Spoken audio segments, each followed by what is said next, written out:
I've been privileged past 25 years. I've funded, founded, and helped a dozen internet businesses. And I've met some extraordinary people on both sides of the Atlantic, lots in Silicon Valley. And I've come to realize just in the past year that we have gone beyond infinite possibility and we've moved into infinite probability. And Silicon Valley has got a new vision. And Silicon Valley's vision is what I call Business 5.0, but Silicon Valley calls the distributed autonomous organization. What it is, it's an end-to-end managed business, managed by artificial intelligence, and it is completely people-less. It has no staff. And what I'm going to go into for the next 30 minutes is how it works and why it works. And we're going to look at lots of specific examples. And we're going to look at also the consequences of it, because this presentation comes with a health warning.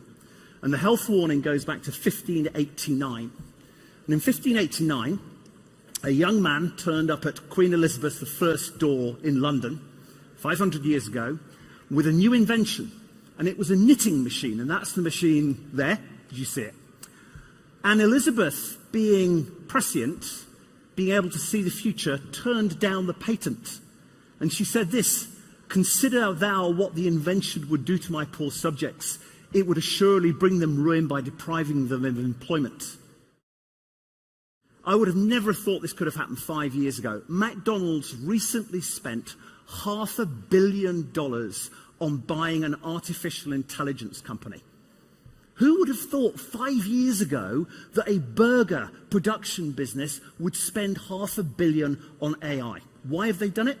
Because what this particular system does, it does speech pattern recognition, so it allows you to order your burger on the drive-thrus to be able to do it. So you don't need the people inside of what, again, is Retail 5.0. So the next stage is what the next user interface looks like. And we've been using web pages now for 25 years. And they haven't really changed much. They've got prettier and the forms are still there and it's all really rather difficult. Then VR came along 5 years ago when Facebook bought Oculus for about $5 billion. And it's not really taken off. That is about to change. There are some amazing AR applications. And this is one. So this is the IKEA application. It's awesome. And it's made a huge difference to them because it's solved a business problem. With furniture, you can't try before you buy. So you download the app, you point in the room, the area where you want to put the furniture, you click on the furniture, and it will show you the furniture in the room. Eventually. There we go. You drop it in there. You can recolor it, you can turn it around. Made a major difference to sales for IKEA to be able to do that, and actually probably created an awful lot of family arguments as well at the same time. The next stage that we go to with Business 5.0 is layered data. And this is really interesting. This is Netflix. And the interesting with Netflix is that they've started to get so good at creating content that they're becoming more reliable in the success of that content than Hollywood does. And it was really interesting to see that because I was talking to a Netflix exec. There's a series about the British royalty called The Crown, which is just excellent.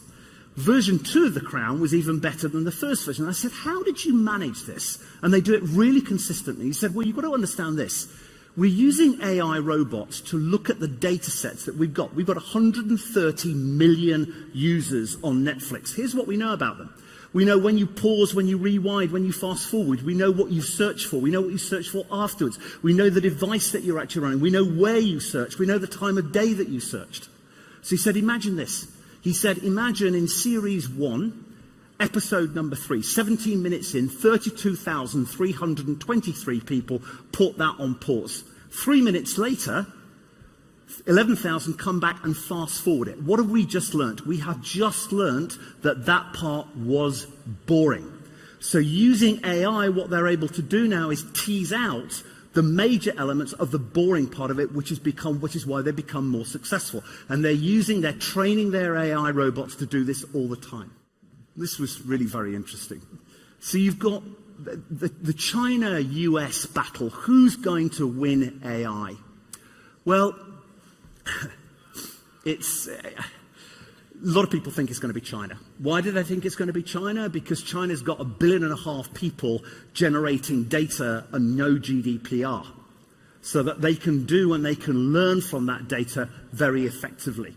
And this came from The Economist last week. His headline was, "As China's success at AI has relied on good data," and something I'm going to show you in a second. In fact, they've actually got two of the world's most largest by valuation AI companies. SenseTime is worth $7.5 billion. How have they done it? Well, here's a possibility for Portugal. There is a company in China called MBH. I found them a bit by accident because they don't have much of a web presence. They are a Chinese machine learning data factory. They employ 300,000 people around China to do labeling of data sets.